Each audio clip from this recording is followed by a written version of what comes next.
Your next comedian, ladies and gentlemen, won this spot on an episode of Kill Tony in Austin, Texas. I found it intriguing that he was doing stand-up comedy in New York for so long. And I was in a giving mood that day. I hope that he's ready for it. I hope that he makes the most of it. This is a true New Yorker for you, New York.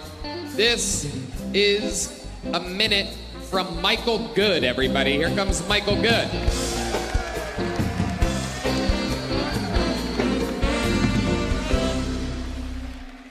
A lot of religions, they say that if you kill yourself, you go straight to hell.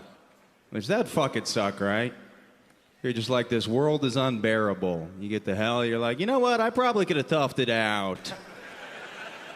Couple weeks. Because then you get to hell, and you got to be in hell with Adolf Hitler. Who's obviously in hell. Because he killed himself.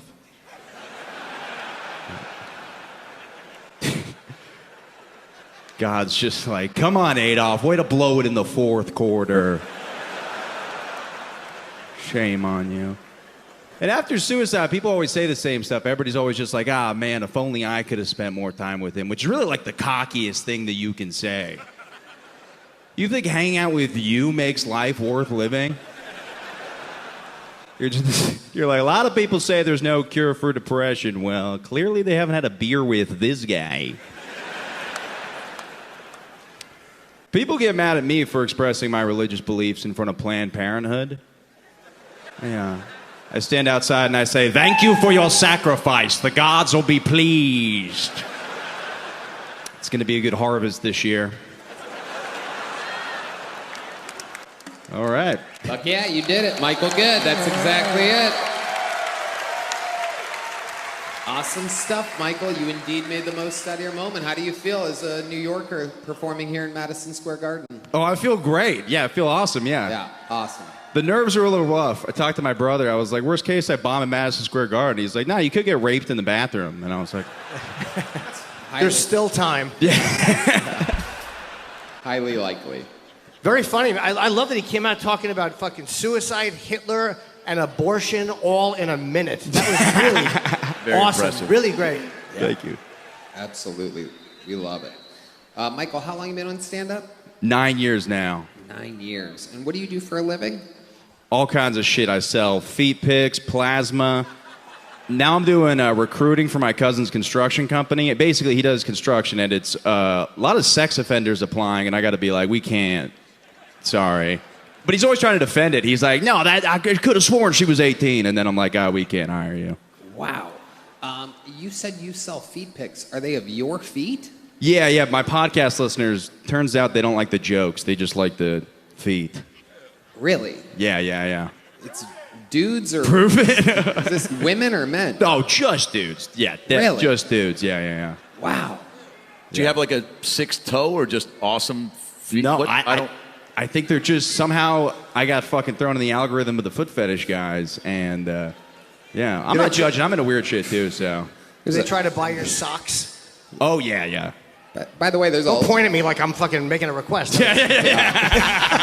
I'm hearing a lot of New York tough guys out there going, let's fucking see those feet. Dude. A lot of plumbers and fucking union workers out there like, hold on a second, let's see those fucking feet, you faggot. Do you grow your toenails out? Like, is that hotter if you have like... There he is. There he is, ladies and gentlemen.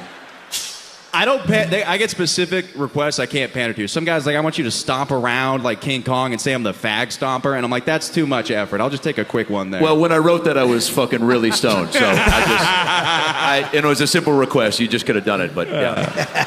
I love it. Have you ever tried to sell anyone else's feet pics? Perhaps the construction people that can't get a job. Yeah. Oh, that's a great leverage. Be like, yeah, just send in a foot pic and a resume. You could be pimping out feet. This is a way. Why am I using mine? This makes no sense. You're exactly right. Yeah. Send other feet pics. AI feet, extra toes, more money.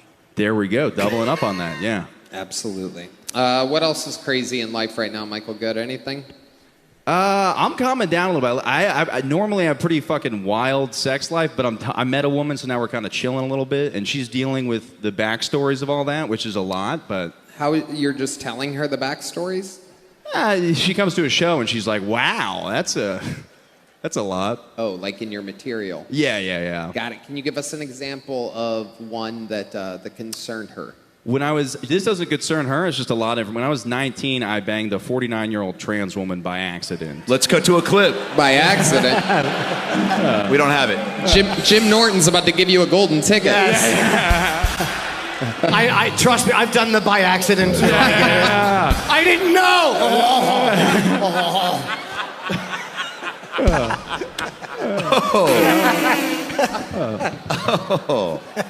Post-operation, fully circumcised. Boo!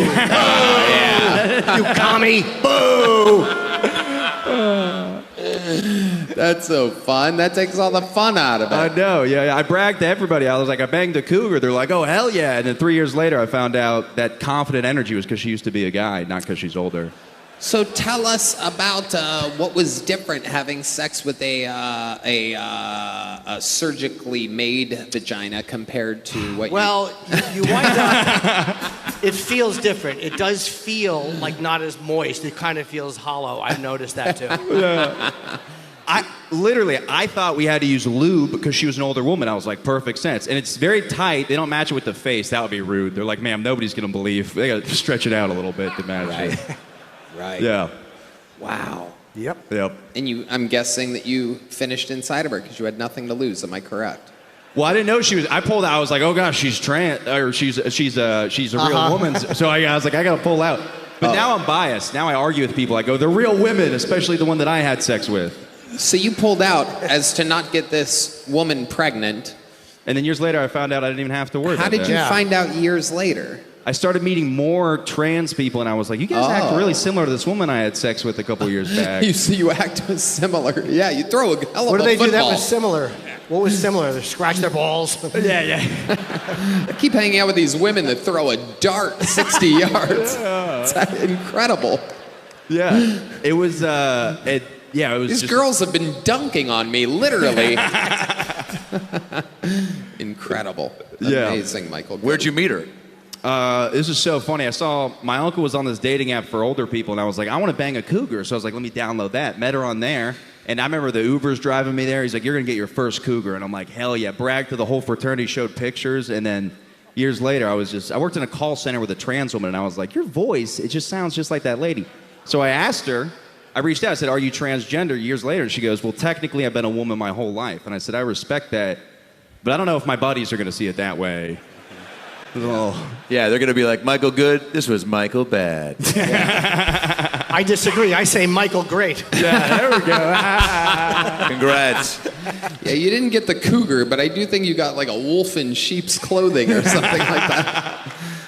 Michael, you absolutely crushed it tonight. Very funny. Congratulations. This came full circle for you from Austin to New York, the mothership to Madison Square Garden. You ran the whole fucking thing. Perfect execution. Great stuff. Michael Good, ladies and gentlemen. There you go. All right. We'll keep it moving. Back to the bucket we go.